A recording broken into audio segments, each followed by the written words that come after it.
Parurusahan ng Diyos ang mundo. Makinig kayo.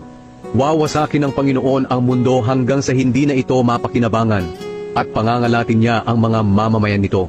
Iisa ang sasapitin ng lahat, pari man o mamamayan, amo man o alipin, nagtitinda man o bumibili, nagpapautang man o umuutang.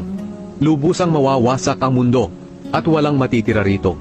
Mangyayari nga ito dahil sinabi ng Panginoon, matutuyo at titigas ang lupa, manlulumo ang buong mundo, pati na ang mga kilala at makapangyarihang tao. Ang mundo ay dinungisan ng mga mamamayan nito, dahil hindi nila sinunod ang kautusan ng Diyos at ang kanyang mga tuntunin. Nilabag nila ang walang hanggang kasunduan ng Diyos sa kanila. Kaya isusumpa ng Diyos ang mundo at mananagot ang mga mamamayan nito dahil sa kanilang mga kasalanan. Susunugin sila at iilan lang ang matitira.